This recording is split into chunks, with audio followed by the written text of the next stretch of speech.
What's going on, guys? We are back with another episode of the REVIVECAST. We have been on a slight hiatus over, it's been probably 2 months, I would say, since we've recorded one of these. Life has been crazy. Life has been good. So we are trying to get back into the groove of getting to record roughly one session a week, give or take, depending on schedule. So let's kind of get right to the point here. So in today's episode, we're going to do almost a part two, in a sense, to my guest on today's episode is, of course, my lovely wife, Nicole. How's it going, Nicole? It's good. So if you guys remember from one of our first episodes, she was diagnosed and going through stage 4 adrenal exhaustion, adrenal insufficiency, whatever terminology you want to use. And now we are 5 months, six months past the beginning. And we're going to kind of discuss her journey, where she's at now, things she experienced along the way, how she came out ahead because she is now out of the woods, and give you guys a little kind of inside view of her process from a physical perspective, mental perspective, because this is becoming a little more common than I'd like to see. There's a lot of people going through adrenal issues to different degrees, obviously. And the unfortunate thing is, like, the medical community, they don't really address this unless it is actual adrenal insufficiency, which is sad because it's like they don't think there's a problem unless you're just not producing cortisol for the most part, which is obviously not the case. You can have too high cortisol all the time. You could have a flipped circadian rhythm to where you have low cortisol production in the morning and it's high in the evening time when it's supposed to be the opposite. So there's a lot of dysregulation that can occur from different stressors in life events themselves, traumas, over dieting, overworking, under recovering. There's all kinds of things that can lead to these issues, and they're typically coming from stuff that's done over a chronic period of time. It's never like one acute thing that causes this. And it snuck up on Nicole. She does all the things she's supposed to do with the nutrition and the resting and the recovering and the eating. And she just started having all these symptoms, and then it became what it was. Surprising to us. It was a good journey for a learning experience as well, to where now she can share this experience.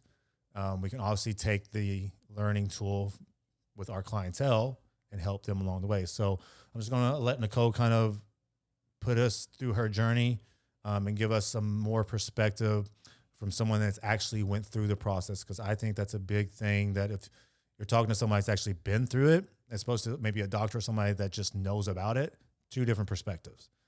So obviously in the last episode, you had just started the protocol to start correcting these things. So let's backtrack a little bit to that part of the journey, to when you were diagnosed. We saw that you were not producing cortisol for the most part, to things you started putting into play, and then kind of the journey to where you are now. Okay. So where we left off, I had done a Dutch test in December of last year, but I didn't put a protocol into place until mid-January or so. So it's probably been a little bit longer than the 6-month period, really. Definitely it was right around the 6-month mark till I actually retested. But 2020, just like lots of people, it was a stressful year. But I had a surgery that year. We also decided to move states. So those were some of the contributing factors from a stress standpoint.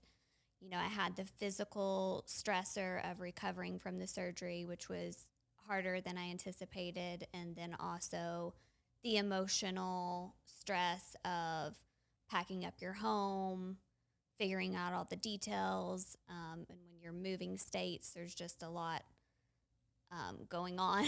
And so, and then not to mention leaving dear friends and, the emotional impact that had as well. So basically, like you had mentioned even in the last episode, like I tend to do a lot of the right things, but I can admit during that time period, especially when we were like packing up our home and things like that, I'm very routine person. I like my home to be a certain way, and when you're selling your furniture and packing up all your belongings, some of those routines tend to go out the window. So I wasn't as adamant with my meditation and yoga and even just finding time for myself, just quiet time, which I know personally are big things that keep me centered and keep my stress lower. So how long would you say you were out of your normal structure routine time wise? I would say from at least June until October, because then we moved in September, and then I'm still unsettled, unpacking and getting our new home put together. So I would say there was a good 5-6 months. Yeah, to where I wasn't as structured and I wasn't prioritizing those other things. And then I also know that during higher stress periods for myself, I'm one of those people that I will unintentionally tend to eat less. My appetite goes down. You know, some people, they get stressed, they overeat. I tend to go in the opposite direction. So there was probably multiple factors. I can say for certain I was never overtraining. You know, I'm a sweet spot of 4 days per week. That was consistent. And I did have to take 2 months off the gym anyhow during my recovery from my surgery. So I don't think overtraining was a factor, but I do think the emotional stress, the recovery from the surgery, I did maybe go back into training, even though I followed the recommendations. Maybe it was still too soon for me, or maybe my intensity was more than it should have been. It's hard to say. Yeah, I wouldn't say you did anything wrong, but it's just we didn't expect, like, the surgery, you got better, you started training after X amount of time like you were supposed to and as it was prescribed. But then it's like that stress was added on top of the stress of the move. So we don't think about that, necessarily as a stressor. It's just something going on in life. We deal with it. We keep training because we think we're supposed to, because it's part of our routine and structure to be healthy, not knowing that this is actually combating and making the issue worse because we don't know there's an issue.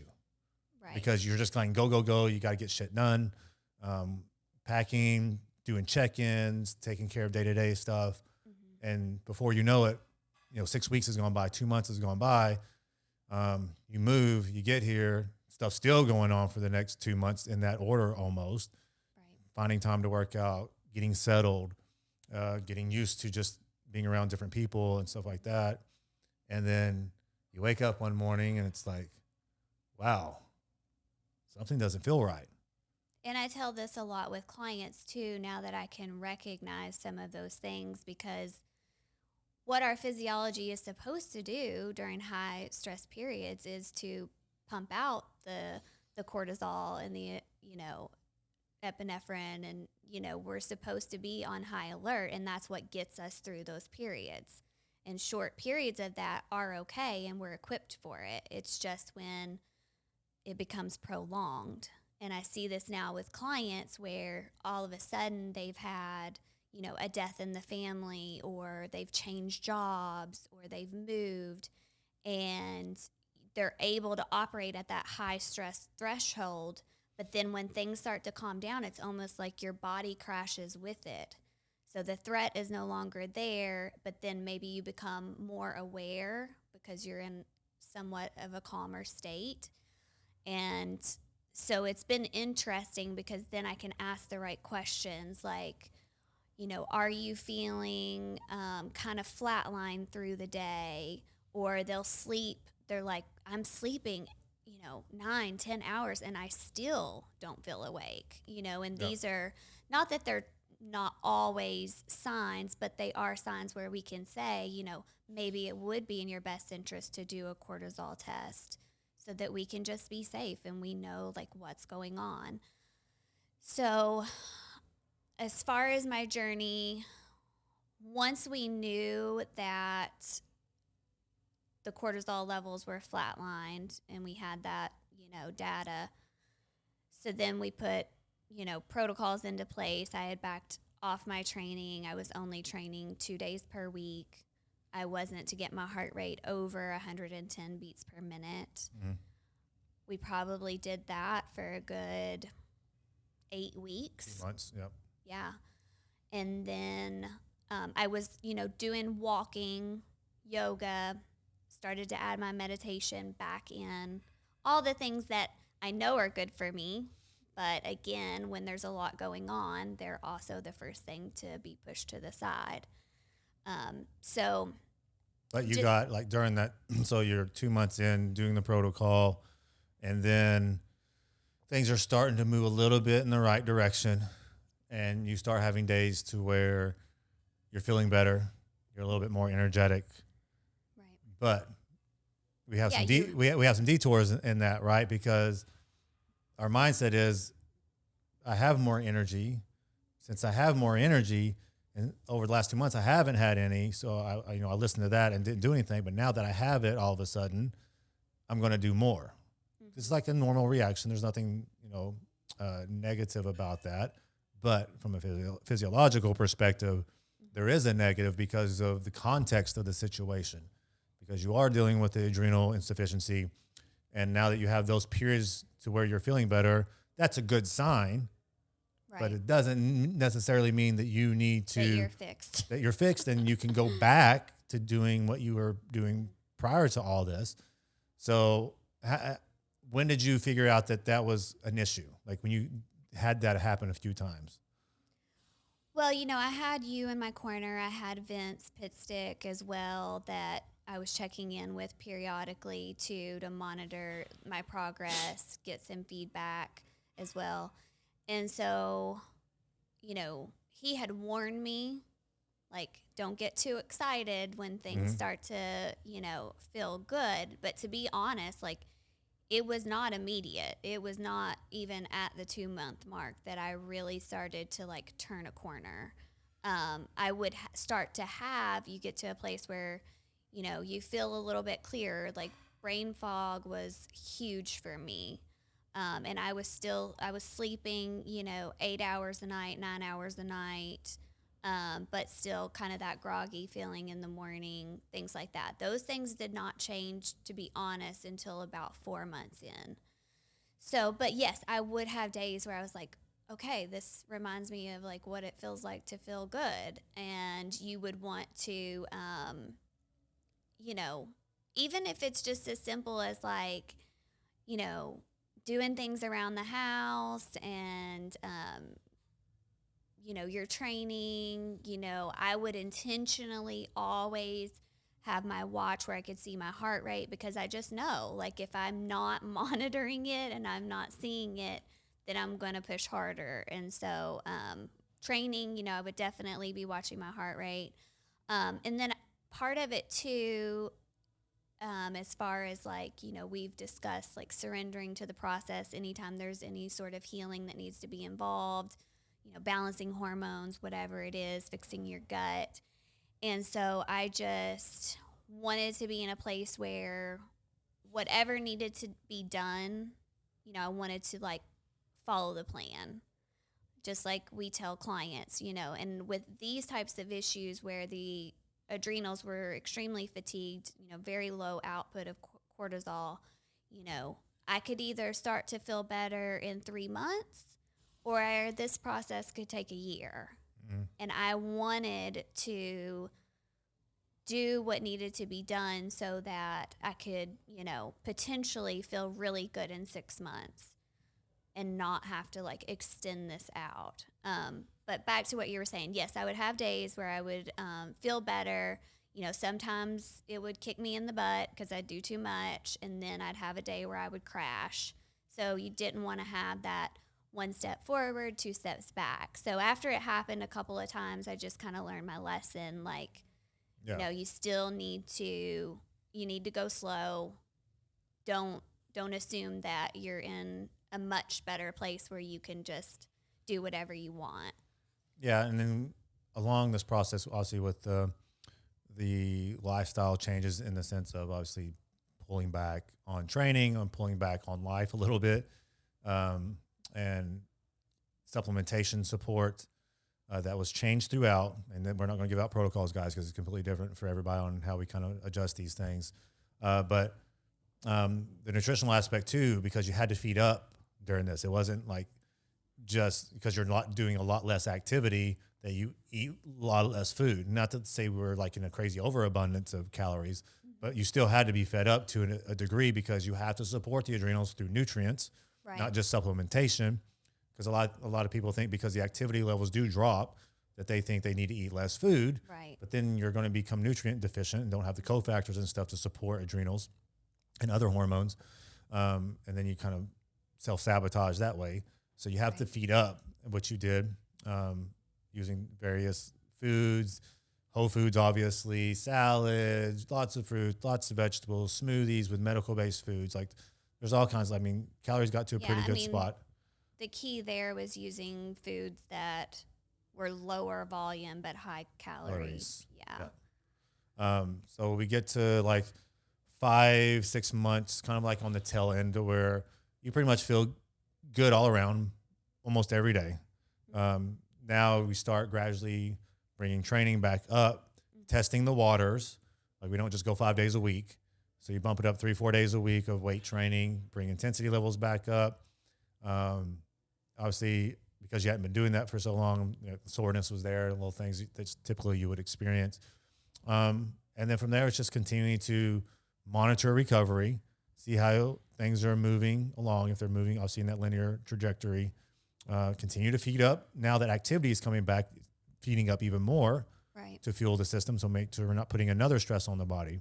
And then it's just literally from there, it's somewhat going back to what was normal prior to all this happening. One of the big things that I could tell as far as just in line with like feeling better, I could tell a huge difference in my training sessions. Yep. And to give people a more clear timeline for myself anyhow. So, it was a good 2 months of 2 days a week training. Yep. And then I went to 3 days. And the 2 days a week, that was like 30 minutes. Yeah, it was low intensity. Yeah. I mean, Low volume, low intensity, low frequency, low everything. Like 2 full body days a week, pretty much it. Lots of rest, no supersets, no metabolic stuff. Right. Yep. And then, 3 days a week, still at the low intensity. Like, it wasn't really until probably month 5 that I, was able to get my heart rate up. I was starting to feel better. I would say even at this point, but back to the workout. So I could feel the difference. Like sometimes you don't realize how much you don't have to give until you have something to give. In my training sessions, one, if you have low cortisol, you're going to get zero pump. Like that's just the way that it is. And myself, I remember looking back and like after the surgery and then going back into the gym. And honestly, I thought it was something like with the surgery, having my implants removed, like just my upper body being weak. But now I realize it had nothing to do with that. Like I just couldn't get a pump. So that was something that, I could feel. Even just the endurance aspect felt better. So that was a good sign to me, like I'm in a much better place. And then I started to wake up in the mornings on my own with, I could, once I knew what it felt like to have no cortisol spike in the morning, you can become in tune with like, okay, my body's naturally waking up on its own. So I could tell even before the test, like something's coming back, like my cortisol's rising. Which was a nice feeling, obviously. Yeah. So we get to the end point here and we've putting this if you're watching this on YouTube, we're going to have the side by side of where she was with her original cortisol test and then the second one. What you'll also see on the second one, it's actually a little bit high, but that's a normal. Okay. It rebounds a little bit, which is okay because a lot of people I've seen do that, and then they panic and they go to the other extremes. Oh, it's too high now. I need to pull it back down. And now you're just like bouncing all over the place to make the situation worse. So a little bit of a rebound is normal, guys. But now, we've come to the end of the journey. Everything's back to normal for the most part. For the most part, I would say I have probably every 3 weeks I might have a day where I can like feel that same type of fatigue, but it's still night and day. Yeah, it's just but that's more at this point a normal response from daily stressors and stuff in life. It's not necessarily the cortisol is just dropped again. Right. Because again, this stuff happens over periods of time. It's not in 3 weeks you're going to have stage 4 adrenal exhaustion. No. It doesn't work that way. So take that into context. You may just feel tired one day. That's normal. There's nothing wrong with that. But it's when this is like trending that direction. It's always happening all the time for weeks on end. Okay, there's a red flag there. You need to take a step back and address the situation, because a lot of people are just stay kind of their head in the sand and don't look at these kind of indicators, and then it's too late. And unfortunately, you get to positions like Nicole was in, and then it's like a bigger uphill battle. It's 6 months or more sometimes to correct these issues. And it's not a fun process. It just isn't, because you can't do a lot of stuff you want to do. But we just wanted to bring you guys full circle of where she started her journey, seeing that she came out on the other end like ahead, and she's, in a better place where she's thriving now at this point in her life. But she had to go through the steps. She had to accept the journey. She had to surrender to the healing for this to be where it is now. If not, like I have clients that's dealing with this for longer than this because there's too many detours along the way, and they do the things to a degree, but then they kind of backtrack a little bit and go, it's like this back and forth. When you're dealing with stuff that's this serious, you have to take it serious and you have to be all in, or it's just going to prolong the situation. Doesn't mean you're not ever going to get better, but it does make it a much longer process than it needs to be. So, some kind of like take homes from this, is make sure, like we always preach, that you're managing stress to the best of your ability. You're going to have stints like, Nicole had surgery. We moved. A lot of it was unexpected, honestly, except for the surgery a little bit. And you just have to deal with it the best you can. Knowing what we know now, I honestly, she just wouldn't have been training at all during all this stuff, really. Like that would have been pulled, because she was just doing everything from an internal perspective. Was like her insides were working out all the time, 24/7. And then she was training on top of that. Too much for her body, her personal body to handle. Could I have handled it? Like if I went through that, yeah, I could probably handle more than she can from a physiological perspective. So it is an independent person to person. Some people don't see these things happening for years. And then at some point their body reached that threshold. Well, it's like, I used to do this all the time. Why is it happening to me now? Because your body's literally just had enough at that point, and you went over the tipping point, and now all the shit's hit the fan. Like it just is what it is. There's no direct timeline for this for anybody. It's all individual. Everybody's got different levels of resiliency of what they can and cannot handle. But take symptoms for real. Like take them, and if it's trending in a certain direction all the time consistently, we like testing, obviously. We want to see like what's actually going on internally, not guess at this stuff. That's just a big part of our coaching at this point. Like we don't want to sit there and waste 3 months because we're just guessing at things when we can just get some true data points and just start the healing process right out of the gate in the right way.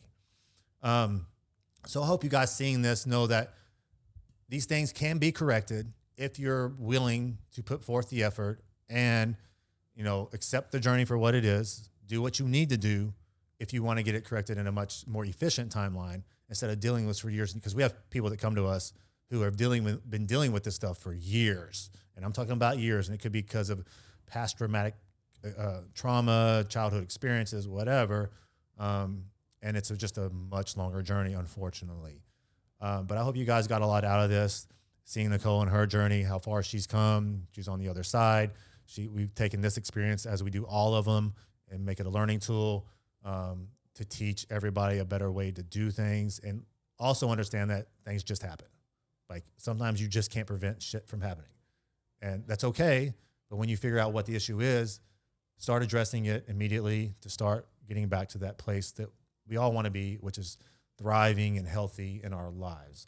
Do you have anything for anybody to take home, or have I pretty much said everything? Because I like to talk. Let's be real.